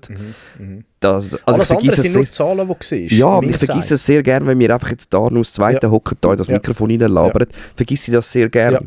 Und irgendwie, ja, eigentlich als so ein bisschen als Dankeschön, oder so ein bisschen, oder weil ihr auch das nicht zum ersten Mal fragt, fände ich es eben schon einmal cool. Aber ich sehe es wie du, Zeit müssen wir haben und ein Datum finden, ja, wir müssen es mal in Anspruch nehmen. Vielleicht einmal so. Ja, wir müssen es mal irgendwie planen und mal ein bisschen konkreter sein vielleicht, ja. Aber vielleicht ist es auch ein bisschen... Also aktuell, wir sehen uns ja auch nicht so gross, eben wie du gesagt hast, mit Vergleichst mit Nace. Wir sehen uns auch nicht so gross, darum ist es wie so ein bisschen speziell, wenn so Sachen sind, oder? Ja. Also ich würde so sagen, aktuell ist nichts geplant. Ja. Ja, so ein nach dem Motto, was nicht ist, kann noch werden. Aber Wushu, wenn du ein Organisationstalent bist und sagst, hey, ich habe da ein paar Ideen, wie man das könnte aufziehen, wir sind offen für Vorschläge. Absolut. Also nicht nur du Wushu, sondern allgemein. Also ich meine, wenn wir da irgendwo konstruktive Inputs haben, hey, come on, go for it. Also kommt auf uns zu. Ja, absolut. Ja, wenn irgendeiner noch ein Shop sagt, hey, ich sponsore noch ein paar Gummifische, umso besser. Ja, ich glaube, das ist uns überlassen. Das können wir dann sicher noch irgendwie organisieren. Ja, fände ich auch noch cool. Da haben wir schon das Netzwerk, um irgendwie noch etwas zu machen. Aber es soll nicht irgendwie ein Wettfischen sein oder so. Nein, eben dann einfach so ein Community-Treffen. Eben vielleicht irgendwie, ich weiss auch nicht, grilliert noch jemand nebenbei und sagt, hey, ich tue gerne grillieren anstatt fischen. Richtig. Fände ich auch nice. Absolut, Gysi. Genau. Smashburger. Ja. Also ich fände es eine coole Idee. Ich sage einfach jetzt rein zeittechnisch eher nein. Ja, richtig. Weil ich es nicht gesehen habe, dass wir das anbringen mit organisieren. Absolut. Vielleicht auch, wenn unsere Kinder älter sind. Ja, mag sein, dass es dann vielleicht auch einfacher wäre. Zurzeit, ja, ist dann können wir dann auch die Schwimmweste anlegen und sie rausrühren. Ja. Und dann können sie selber schwimmen. Richtig, ja. Dann die nächste Frage von einem. Ein Tipp oder eine Weisheit von euch für alle Fischer? Das ist sehr eine offene Frage. Hey, mir kommt spontan das in den Sinn, was du, glaube als Abschluss gesagt hast von unserer zweiten Staffel. Nein, eben nicht als Abschluss.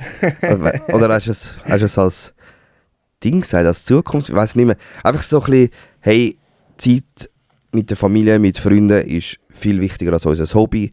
Und das ist schon ein bisschen das, was mich ein bisschen zu Herzen nehmen für das Jahr oder einfach ein bisschen für die Zukunft. Ich habe sehr viel zu Leid auch von dem Manu, so, ich bin mega Fischer, als ich jetzt auch mal mit ihr noch etwas gemacht. So. Das ist schon ein bisschen das, wo mir ein bisschen hängen geblieben ist. Das ist schon so eine Weisheit, und ich finde, ja, vergessen es nicht. Finde ich...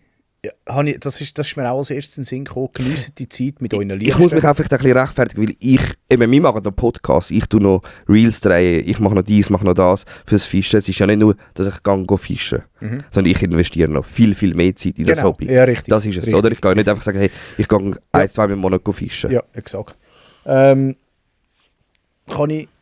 Absolut. Bin ich auch deiner Meinung. Eine Weisheit, das ist immer so. Hey, so ein, wie sagen wir so schön, Kohle wird unter Druck zu Diamant, oder? Das ist doch eine gute Weisheit. Nein, ich sage immer, mir geht es ja einerseits auch, das Fischen selber ist der schönste Teil von dem Ganzen, was wir machen, finde ich. Klar, auch der Podcast ist schön, ist auch schön, gefällt mir auch, sonst würden wir es nicht machen. Auch das ganze Majorfish-Zeug ist auch schön, sonst würde ich es auch nicht machen. Jetzt auch mal rein aufs Fischen gesehen. Und was ich einfach so ein bisschen als Input kann mitgeben kann, ist, ich sehe das nicht als Weisheit, sondern ich sehe das einfach als Input. Nehmt euch die Zeit, da bin ich auch wieder beim Thema Zeit, wie der Oli, nehmt euch die Zeit, auch wenn ihr am Wasser steht, auch wenn ihr eine Route aussucht, auch wenn ihr einen Köder aussucht, nehmt euch die Zeit, überlegt es euch gut und kauft nicht einfach so aus dem Bauch raus, sondern überlegt euch etwas dabei bei euch im Kauf. Und das ist vor allem das, was mir an der Sportfischermesse krass aufgefallen ist. Es sind so viele Leute gekommen, die Baitcast fischen und die haben einfach das teuerste Equipment wollen. Die haben einfach die teuerste Baitcast-Route wollen, die wir hatten, und die teuerste Rolle. Und dann habe ich mal gefragt, ja, fischst denn du schon? Nein. Ja, also, was nein? Nein, ich fische noch kein Baitcast, das ist meine erste. Da gehen wir, hey Freund, die wirst du zuerst mal einfach in die Ecke stellen. Du wirst fluchen, du wirst schreien, du wirst mich verfluchen, weil ich dir die empfohlen habe oder weil ich dir etwas anderes empfohlen habe. Ja. Nehmt euch die Zeit und überlegt es euch gut, was ihr wollt. Ob das beim Fischen ist, ob das vom Gerät aus ist, wo ihr fischt, oder ob das, ja, das ist also der Punkt, den ich vor allem mitgeben will. Überlegt es euch gut, was ihr wollt. Ja, das ist das. Klingt so wie die Jahresabschluss. Ja, wow. Ja. Ja, aber es ist halt auch so eine Frage, wo du so ein bisschen, ja, Weisheiten. Ja, absolut. Oder? Ja. Dann hat der Wushu auch gefragt, was ist die most underrated Fischtechnik? Boah. Und ich bin mir jetzt da schon die ganze Zeit am durchgehen.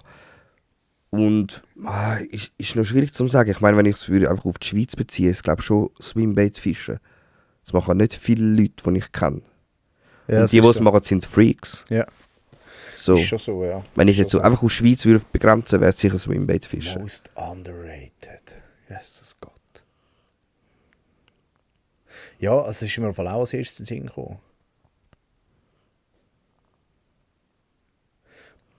Und ich würde halt sagen, das Dropshot ist ausgelutscht. Und ich glaube, das funktioniert eben immer noch. Mhm. Man hat es ja gesehen, beim Roman unter der Brücke.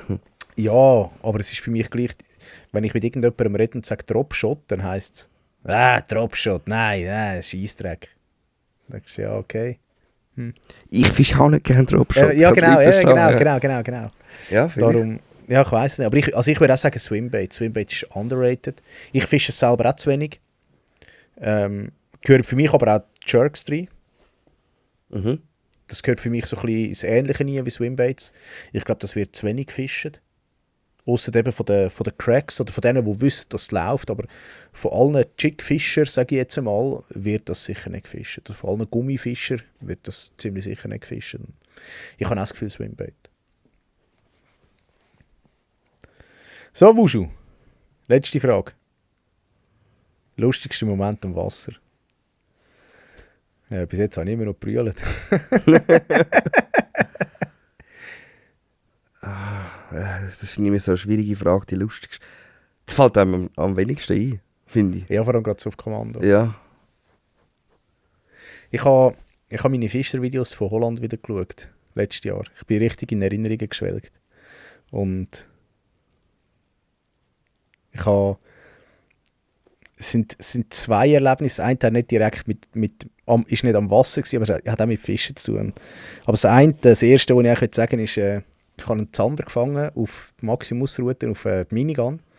Und ich war so stolz gewesen. Und der Zander ist gekommen, ich habe die Route gehabt, habe sie aufgenommen, habe die Hände nass gemacht, habe dem Zander in die Kiemen langen. In dem Moment, der Zander schüttelt sich. Ich habe ihn nicht verwünscht. Er taucht wieder ab, zieht irgendwie unter das Gehölzchen und dann macht so der Schnur mal und weg. Schnur gerissen. Ich dachte, nein. Dann siehst du, wie ich in die Kamera hineinschaue, mit einem grossen Blick. Fuck. Nein. Ja. Hey, wenn ich das Video schaue, es verjagt mich jedes Mal. Es verjagt mich jedes Mal beim Fisch. Aber der Nico in dem Moment hat sicher nicht gelacht. Nein, in dem Moment habe ich nicht gelacht. Nein, das ist... Nein. Aber es war nicht der grösste gewesen. Der ist auf andere Art und Weise weg. Ja, da will ich auch nicht drüber reden. Nein. Ist das der Flutsch gewesen? Nein? Was ist der abgekumpelt? Ja. Der ist ein Stand? Bitte gern geschehen. Ja, danke. Genau, ein anderer lustiger Moment, den habe ich, wo wir mal in Italien waren, habe ich den gehabt. Letztes Jahr sind wir auf Mantua gegangen, der Levin Gerber im Insta, der Linus Goes Fishing, oder Linus, keine Ahnung, ich weiß nicht, wie er heißt, ich gebe immer Linus ein, und der Sam und ich. Das sind jetzt 4. auf Italien und ja, die Leute, die kennst du irgendwie ein bisschen vom Schreiben her, hast du mal 1-2 Mal getroffen, den Levin habe ich bis noch gar nie getroffen. Und dann sind wir dort runter und ich habe nur den Sam, habe ich gewusst, was für ein Typ das ist, weil mit ihm bin ich ja schon in Holland gewesen, 2-mal, aber ich habe nicht irgendwie eine Ahnung gehabt, was die anderen beiden für Typen sind, wenn es ums Fischen geht. Mit dem Linus bin ich auch schon mal fischen, mit dem Levi noch nie. Sorry Linus, wenn ich das so erzähle. Dann sind wir am Abend... vor allem jetzt, wo ihm sein Insta gesagt hast, du Assi. Scheiße, da sind wir in das Restaurant rein. Hey, wir hatten alle so Hunger gehabt, wir wollten unbedingt eine Pizza essen. Der Linus kann kein Wort Italienisch. Da haben wir unsere Pizza bestellt.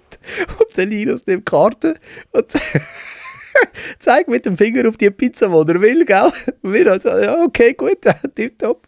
Er hat so den Namen abgelesen von der Pizza. Also war mehr hebräisch oder was?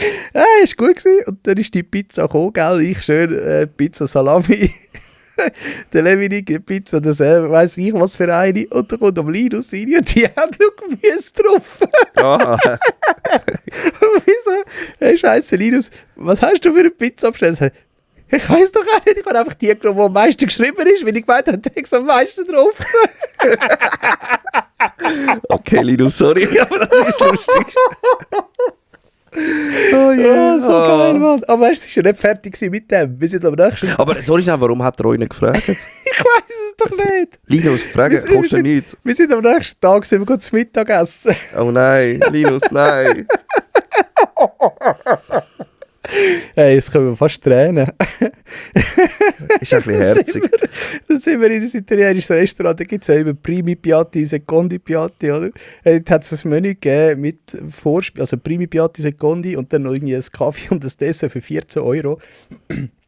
Da sind wir nicht hingegangen und der Linus hat natürlich die Speiskarte angeschaut.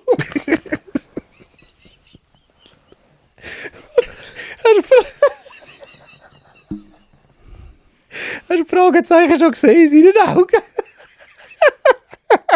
Sagen wir jetzt nicht, er hat nicht gefragt. Ich habe zuerst erklärt, was Primi Piatti ist und was Secondi Piatti ist. Sorry Linus, es tut mir mega leid. Und dann haben wir bestellt, gell? Dann hat sie zuerst die erste Platte, das ist ein Primi Piatti, dann haben wir das bestellt, gell? Und dann ist sie mit Secondi Piatti, aber angefangen zu sagen, der Linus ist am Schluss dran gewesen. Dann fragt sie der Linus irgendwie auf Italienisch und der Linus Coca. Und sie, Entschuldigung, Coca-Cola. Dabei hat sich einfach wissen, was das Hauptgang essen will. Oh, so geil, Mann. So geil. Ja, das ist hart, ja. Ich sage, Mantua war eine geile Zeit gewesen, auch wenn wir wenig gefangen haben, aber... Linus, du hast einfach wieder mal den Vogel abgeschossen. Ja, abgeschossen, hey. Das ist wirklich, das war geil gewesen. Also, aber Linus muss auch sagen, du hast assi Kollegen, sie wissen schon, dass es beim ersten Mal nicht geklappt hat, beim zweiten Mal hat es auch nicht geholfen.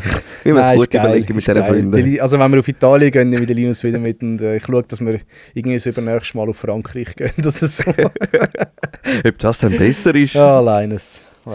Ja, das sind so meine Momente am Wasser oder beim Wasser, ja.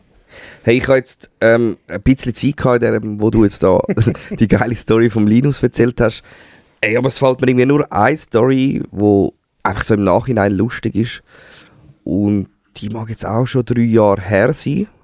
Sind wir im Sommer im Tessin gewesen und ich wollte unbedingt am Bergsee forellen oder einfach auf Saibling habe ich fangen, unbedingt. Und dann hat mir ein Kollege vom Tessin hat mir so einen Bergsee gezeigt und gesagt, hey, der. Und dann habe ich geschaut noch auf Google Maps, ja, weißt du, wie kommt man dort an und so. Und dann hat Google Maps gesagt, ja, kannst fast bis vor den See herfahren. Ich sage nochmal, Bergsee. Ja. So naiv wie ich bin, gefunden, easy, wenn man die Zeit ausgerechnet mit dem Auto und nachher musst du noch eine Viertelstunde laufen. Mhm. Wir haben angehalten, wir waren nicht mal in der Hälfte gewesen, wo der Berg war. Und wir haben nachher noch 3 Stunden den Berg rauflaufen, weil du nicht mehr weiter fahren kannst. Aber Google Maps hat gesagt, du kannst bis vorher fahren. Mhm. Ich kann mir vorstellen, wenn ich verflucht worden bin, für dass wir nachher noch 3 Stunden den Hügel aufgelaufen sind. Ja, verstehe. Wir sind zum Glück am 7. aufgelaufen und 10 dort oben angekommen. Scheiße. Ja, das ist genau im Nachhinein so. ist es lustig, weil du einfach Bergsee, logisch, du musst etwas wandern, du kannst nicht herfahren und aussteigen und deine Angel rausrühren. Ja. Deine Fischerroute, sorry. Ja. Nicht, dass ich in den Leuten triggere. Ja, das ist so die Story, wo ich kann. Kann man sonst auch gerne auf Insta bei Highlights anschauen. Stark. Stark. Der BK Underline Fishing fragt, Forelleneröffnung schon hinter euch oder noch nicht angegriffen? Habt ihr etwas gefangen? Nico? Ja, ich habe einen Schneidertag gefangen. Ja, ich bin wann war es? Donnerstag. Ja, hast du vorhin erzählt, bei meiner Woche, deine Woche? Für, eine halbe Stunde oder so bin ich schnell ins Wasser. Aber eben, also ich bin auch mit der Einstellung gegangen, dass ich nichts fange. Ja. Das ist für mich oder uns eigentlich klar. Und wenn ich etwas fange, dann... Ich bin sonst völlig der Optimist. Aber wenn es die Rüsse und Forellen, die Kombi, die passt nicht. Ja. Mhm. Aber sonst nein, sonst bin ich eigentlich nie mehr gewesen. Habe ich jetzt auch schon bei deiner Woche gesagt, Forelleneröffnung ist am 15. März in Tessin. Letztes Jahr bin ich gewesen, dort haben wir eigentlich gut gefangen. Dieses Jahr kann ich leider nicht, eben, weil meine Mami Geburtstag hat oder einfach dann ein Geburtstagsfest macht. Und dann ist natürlich Family First.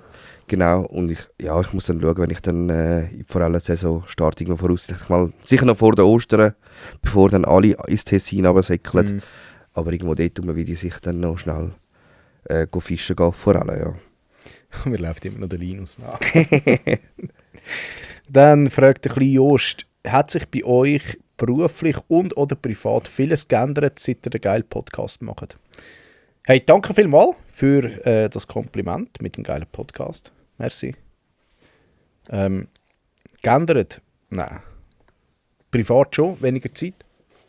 Für anders. Mhm. Aber sonst eigentlich nein. Also beruflich hat es keinen Einfluss. Zumal Nein. wir ja das alles im Hobby machen. Genau, vielleicht müssen wir einfach da nochmal betonen, ich weiss nicht, ob der kleine Jost das weiss, aber... Frage kommt noch. Die Frage kommt noch, gut, dann beantworten wir sie dort. Aber, sorry, bist du fertig gewesen? Dann tun ich nachher weiter. Ja, ich bin fertig gewesen. Nein, bei mir hat sich beruflich auch kein Einschnitt auf mein Berufsleben. Das ist, ich bin immer noch Jugendarbeiter von Dietiken für 60%. Eben 40% widme ich meiner kleinen Tochter. Und das ist alles da in der Freizeit, einmal am Dienstagabend. Eben, es beinhaltet noch, dass ich den Podcast schneide. Der Nico macht die ganzen Beschreibungen, macht das Insta Ist einfach ein bisschen rum. und ist einfach ein bisschen und schwätzt ein bisschen, genau, und einfach ein bisschen die Vorbereitungen. Es ist eben, wie wir vorhin gesagt haben, es ist halt ein bisschen das, dass es nicht nur Fischen ist, sondern wir wie noch einen Mehraufwand machen für das. Ja, oder noch eine andere Sparte von unserem Hobby machen, so in dem Stil. Genau. Oder? Privat muss man sicher auch mehr absprechen, ja, dass es so funktioniert, wie es jetzt funktioniert. Genau. Absolut, absolut. Ich habe eine ganz geile Idee. Gebt euch einer Frau 20 bis 30 Minuten Podcast-Zeit, um ihre Sicht auf euch Fischer zu geben. Da können wir sagen, das ist die Episode, die letztes Jahr leider ins Wasser gefallen ist. Das wäre geplant gewesen. Man hat vielleicht in dem Fall den Link nicht so ganz verstanden. Wir haben es nicht hergebracht, für beide Kinder Kinderbetreuung zu finden. Also unabhängig voneinander natürlich, dass alle 4 haben können ohne im Räumchen sein. Aber ja, das haben wir auch schon auf dem Radar gehabt. Jetzt können wir dann bald, mein Sohn kann dann auf dem mal schauen. Ja, oder sie können dann oben, sie können nachher dann in das Alter, was da oben können spielen, ohne dass die Hütte wird auseinandergenommen vielleicht, Ja, aber ja, das wird. dass sie nicht Schaden davon tragen. Ja. So, nein, das ist sicher mal noch geplant, das wäre sicher mal noch witzig. Vor allem, weil wir es jetzt in die 3. Saison machen. Ja, aber ich glaube nicht, dass meine Frau vors Mick will. Aber ich brauche noch Überzeugungskraft. Ja, wenn sie merkt, dann, dass da Manu auch noch mitschwätzt. Ja. Wir geben einfach gut Ja, eine ja. Flasche Wein da runter.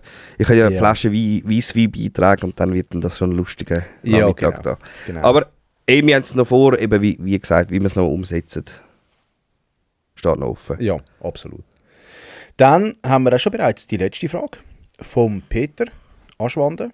Und zwar fragt der Wandern-Fishing, wer ist auf wer oder auf wen zugekommen wegen dem Podcast? Oli zu Nico oder Nico zu Oli?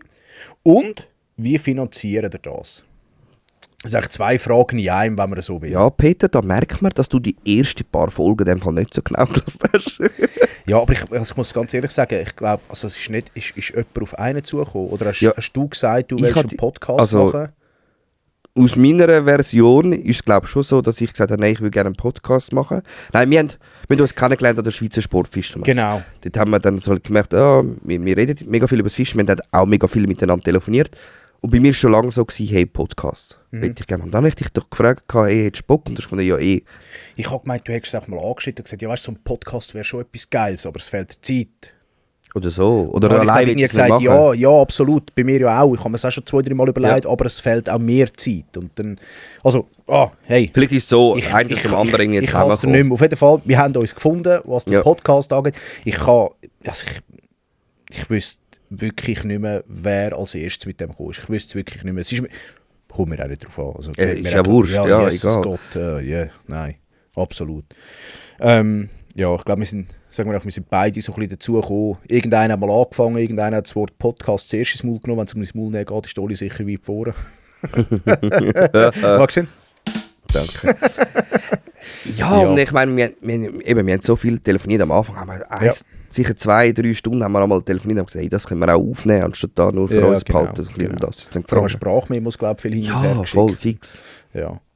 Ja, und wie finanzieren ihr das? Das ist eine sehr gute Frage, das frage ich mich manchmal auch. Nein. Nein, wir haben weder Werbung in unserem Podcast, das wollen wir auch gar nicht. Also nicht bewusst zumindest. Es kann sein, dass wir mal über gewisse Marken reden. Wir haben diese Folge noch nie über Toppis geredet. Darum, Robin, wie sagen wir es schon? Props gehen raus. Genau. Wir sind absolut eigenständig, ständig eigen. Und ja, wir haben das eigentlich alles auch selber angeschafft. Das ganze Equipment ist jetzt auch nicht so die Welt. Kann man glaube ich auch sagen. Nein, es kostet ein bisschen etwas, natürlich, aber also wir reden da nicht von Tausenden von Franken. Überhaupt nicht. Also so ein Podtrack, keine Ahnung, der kostet, was hat der gekostet? 30-50 Stutz oder so. Mikrofon, keine Ahnung, 50er Noten und der Ständer noch irgendwie 20er Noten, keine Ahnung. Also es ist, hebt sich alles sehr in Grenzen. Wir werden da auch gut supported, das kann man glaube ich sagen, auch eben mit der Schweizer Sportfischermesse, wo man einen Podcast machen könnte, wo wir auch nichts zahlen dafür. Wir haben auch das Jubiläum, das wir gemacht haben, das einjährige Bestehen, das haben wir einfach auf uns genommen. Das ist aber auch nicht so die Welt gewesen. Dort haben wir die Location gratis bekommen, 3 Klangbräu.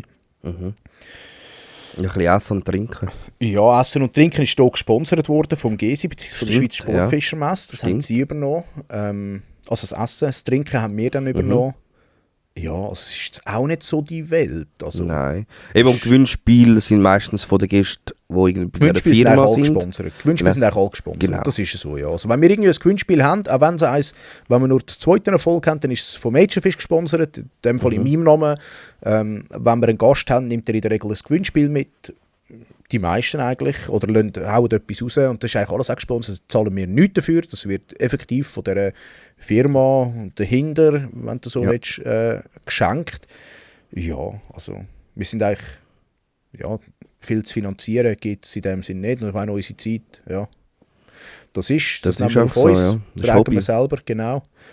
Ein weiteres Standbein von unserem wunderschönen Hobby, Fischen. Und durch das, also wir wollen auch nicht irgendwie gesponsert werden oder so, das haben wir uns auch... Nein, wir haben ja gerade letzte Woche, das kann man ja sagen, im Off noch mit dem Roman lange darüber geredet, weil er auch gefunden hat, hey, ich mache das hure professionell, das hat er glaube ich auch nicht so in dem Sinn erwartet gehabt. Eben, ob wir nicht Sponsoren, dann haben wir gesagt, nein, du bis jetzt haben wir es auch gar nicht für nötig empfunden. Ja. Und man muss auch sagen, hey, für die Klickzahlen oder für die Hörerschaft, die wir momentan haben, ist glaube ich auch viel zu wenig, dass du einen Werbevertrag hättest. Aber eben, ich meine, wir sind nicht abgeneigt, wenn irgendein Shop sagt, hey, wenn ihr mal da ein Gewinnspiel macht, Absolut, sagen wir sehr absolut, gerne. Also für absolut. euch, eben, wenn für euch etwas rausspringt, das nehmen wir sehr gerne an, Ja. um es weitergeben. Ja, natürlich. Also ich bin doch auch schon das ein oder andere Mal angehauen worden, auf so Elektronikgeschichten da, mit Mikrofon und so, was geheißen hat, ja, kannst mich auch einfließen lassen und dann, keine Ahnung, ich kann auch das Mikrofon zahlen oder etwas, wo ich mir sage, hey, nein, ist eigentlich okay, weil ich finde es immer mühsam, wenn du einen Podcast hörst, wo nachher irgendwo mit drinnen kommt einfach so, bing, so, der Podcast ist gesponsert von bla bla bla bla bla und so und so. Seven vs. Wild ist so genial, oder? Das ist jede immer am Anfang von der Folge hast du einen, der dort steht und sagt, ja, das ist mega geil und dann, ja, denkst du so, ja. Ja, anders gehen halt so Sachen wie nicht. Ja, Video ist ja noch etwas anderes als Podcast, oder?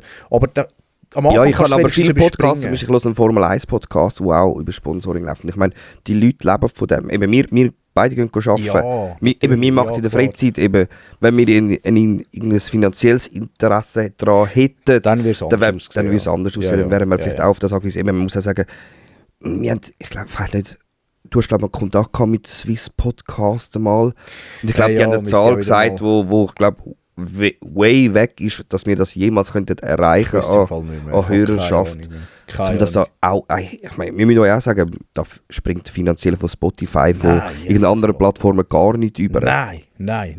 Also ich glaube, wir können froh sein, dass das für uns gratis ist. Genau, Also- dass das kein finanzieller Aufwand ist Genau. zum Aufladen. Genau, sonst würden wir uns das wahrscheinlich auch noch eins anderes überlegen, Ja, zum einfach ein fix. bisschen anhöckeln und ein bisschen plaudern. Ja. Nein, also es schaut weder bei Spotify, noch bei YouTube, noch bei Amazon, noch bei Google irgendwie irgendetwas raus. Für das haben wir auch viel zu wenig Insights. Also, muss ja gesagt sein, ich habe es mal angeschaut, wenn du es irgendwie monetarisieren willst, sagen wir so schön, dann müsstest du, glaube ich, 100 Stunden in der Woche Wiedergaben haben, regelmäßig, oder 1000 Stunden und irgendwie 1000 Follower oder so, irgendwie so etwas. Und, ja, Jesus Gott, das sind wir. Jesus, nein. Eben, ich meine, wir sagen es immer wieder, wir sind eigentlich froh, dass das überhaupt jemand hört. Wir haben Ja. gestartet mit dem, dass wir wären froh gewesen, hätten für 3 Freunde das gehört. Und mittlerweile müssen wir sagen, hey, wir knacken die 1000er-Marke. Erwartet habe ich bei der ersten Episode Ja. habe ich 20. Das ist Eben. immer so ein bisschen, wir haben es doch ein bisschen angeteasert auch Genau, auf ja. Social Media und dann dachte ich, ja komm, 20 werden das sicher hören. That's it. Aber die erste Episode, ich glaube, das ist immer noch die am meisten gelosene Episode. Das wenn's mir wüsste ich recht gar ist. nicht. Eben, mir wird es immer wieder bewusst, wenn ich darauf angesprochen werde, wie viele eigentlich auch 1000 Leute sind. Ich Ja. meine, eben, wir sind 1000, es gibt auch Folgen, die sind 1400 Mal gelesen. Ich meine, 3156 Mal die erste Folge. Eben. Wow. eben, ich meine, ey, das musst du mal auf der Zunge gehen lassen für unsere kleine Ja. Schweiz, wo wir sind. Ja. Eben, wir haben es, glaube ich, auch schon ein paar Mal gesagt, nebst dem, wir reden Schweizerdeutsch, nicht Hochdeutsch. Richtig. Da haben wir schon mal Deutschland, Österreich nicht dabei. Da Italienische erreichen wir, Schweiz, da erreichen wir französische Tesina nicht, Schweiz. französische Schweiz. Erreichen wir einfach schon mal Die nicht. Walliser verstehen uns auch nicht. Nein. Die Walliser sowieso nicht. Nein. Genau, Verstehen. es ist einfach so, ja. Ja, es ist schon verrückt. Ja, es ist, Ich meine, wir sind gar nicht mit dem Gedanken reingegangen, Nein. das irgendwie finanziell zu gross zu machen, sondern einfach Spass haben, dem, was Ja. wir machen. ja, absolut. Ich meine, momentan, wir müssen sagen, man kennt uns mittlerweile in der Schweiz. Ja. Wir haben immer Gäste, die sagen, ja, unbedingt würde ich gerne so im Podcast kommen. Mhm. Auch eben ein Aschi, der sehr bekannt ist in der Szene, der sehr gerne daher kommt, auch ein Fonso. Wo ich muss sagen, hey, ist Mega. ja geil. Also das ist ja das, warum wir es machen. Ja, absolut.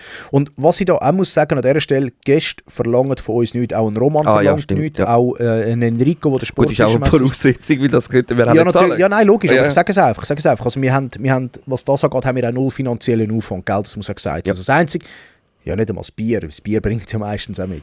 Also, ja. Ja, hat sich so Die ein meisten eingespielt. kommen mit einem Sixpack Bier, Ist ja sogar geil. Eva, die kein Bier getrunken hat, Ja, ein Sixpack Bier mitgenommen. Ja. Nein, also es ist, nein, von dem her muss ich wirklich sagen, ist eine geile Community, wo wir uns da drin bewegen, mit dem Podcast und hey, von mir aus kann es gerne so weitergehen, also muss sich auch nicht ändern. Aber Peter, wenn du gerne mal wieder ein Bier bringen, darfst du natürlich gerne wieder ein Bier vorbeibringen. Ja, die zwei finanzielle haben wir Spritze, die nehmen wir sehr Zwei gerne. kleine haben wir noch, Peter. Also, Ja, Lagerbräu könnten wir wieder brauchen. genau. Wärst der erste Gast, der zweimal bei uns im Podcast wäre, bei uns daheim. Ja, Da. Ja. Nicht an der Masse oder so, sondern wirklich so da. das stimmt. Ja, Hey, ja, das wäre ich glaube, eigentlich, das wäre es gewesen mit das diesen wär's eigentlich Fragen. gewesen. Ja. Jetzt müssen wir- Hey, ja gut, dann würde ich doch sagen, gehen wir ins Entweder-Oder. Halt, stopp. Oder? Halt, stopp. Kennst du den? Halt, stopp, ja. Genau, wir haben ja ein bisschen gefunden, hey, das Entweder-Oder haben wir jetzt 2 Jahre gespielt. Ja. Es ist langsam auch ein bisschen für uns ein bisschen ausgelutscht. Ich weiß nicht, wie es bei euch noch da ankommt, aber wir haben wie gefunden, hey, wir wollen jetzt etwas Neues starten. Genau. Wir haben mittlerweile eine sehr grosse Community, finde ich jetzt. Ja. Viel es höher. kommentieren noch nicht alle für die zulassen. Also Das stimmt. Und ein bisschen, wenn wir euch ein bisschen zum Mitmachen anregen, soll ja ein Podcast auch für euch sein. Und der Nico hat sich da Folgendes überlegt. Ein Dialog und nicht ein Monolog. Ja, oder? richtig. Ja, jetzt aber. Genau. Hey, und zwar ist es so. Ihr könnt euren Gedanken freien Lauf lassen. Das vorab. Aber fangen wir mal klein an. Also gut. Der Ori und ich machen eine Challenge.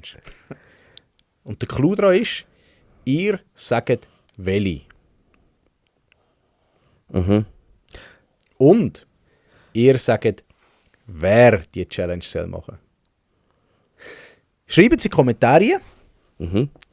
Wir tun die Kommentare auswerten. Irgendwann, aktuell haben wir da noch keine Deadline, wenn wir sie auswerten. Ja, und es braucht auch ein bisschen Zeit. Genau. Es wahrscheinlich 2-3 Wochen Vorlaufzeit, 4 Wochen, weißt du, so, dass sie ins Rollen kommt. Aha, nein, Weil jetzt kommt der Podcast raus am Ja, Sonntag, richtig. oder? Genau. Und bis dann Kommentare fallen, geht es ja meistens bis zu der nächsten Episode. ich habe gedacht, wir machen das gerade auf die nächste Episode dann. Ja, das wäre ja das Ziel, aber man braucht Eben. ja ein bisschen einen Vorlauf. Ja, hauen mal in die Taste, Ja. wir schauen mal, wie es rauskommt. Ich möchte die Challenge eigentlich schon so bald wie möglich machen, sodass wir schön die 2 Wochen eigentlich Zeit haben, oder 1,5. Wir haben ja am Dienstag auf und am Sonntag wird gedroppt. Ihr sagt, welche Challenge, ihr sagt, wer die Challenge soll machen, und wir suchen dann aus diesen Vorschlägen von euch, suchen wir einen aus. Wir haben sicher nicht den leichtesten, wir haben sicher auch nicht den unmöglichsten, also es soll möglich sein, wäre schön. Wir wollen sie Dort müssen wir auch erreichen. noch ein bisschen herausfinden, mit das Wasser fahren. Du kannst vielleicht Genau. einmal mehr als Wasser als ich. Das, eben, Eben darum sage ich, lasst euch Wir mit müssen- Gedanken genau. freien Lauf. Es muss nicht zwingend am Wasser stattfinden. Es kann ja auch irgendwo daheim stattfinden. Oli hat vorher eine gute Idee gebracht.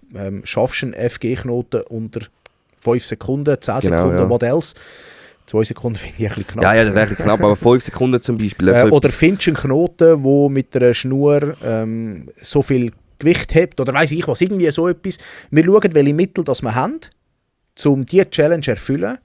Wir probieren sie so gut wie möglich und so schnell wie möglich zu erfüllen. Oder die Person einfach. Und wenn wir sie nicht schaffen, müssen wir uns noch etwas überlegen, was die Konsequenzen sind. Genau. Also ich hoffe, ihr seid mitgekommen.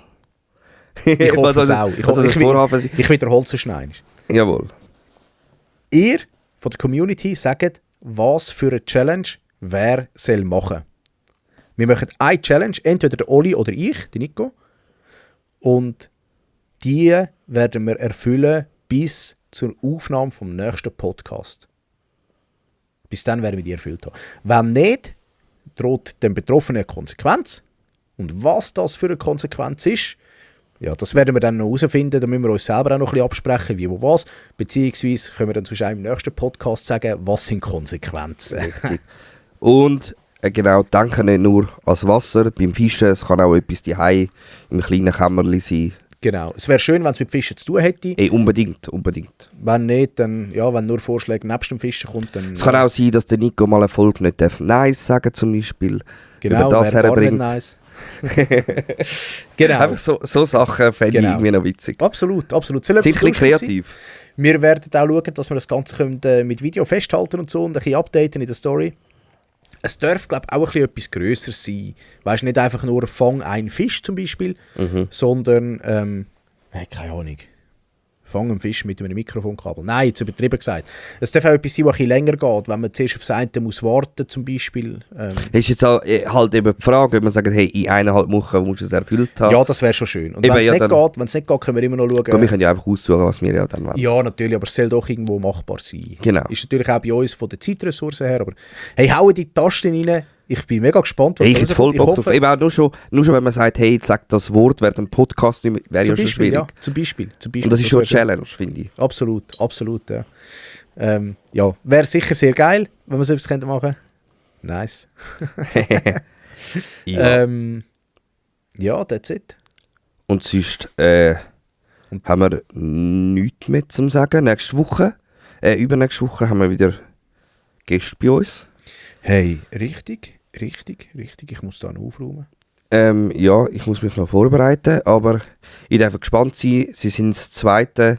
Ja, ich glaube, mehr tun wir da auch noch nicht verraten. Genau, ich darf gespannt sein, was kommt. Ich sage, für heute sind wir draußen. Ciao zusammen. Yeah, erste Podcast in der Schweiz übers Fischen ist draussen. Eben schon Glas und das Bier rufen, Fisch verrückt, treffen sie den Bauch oder werfen im Wasser. Die nächste Folge vom Forellenkönig und ein Bär sind im Kasten. Tight Lines, Baby!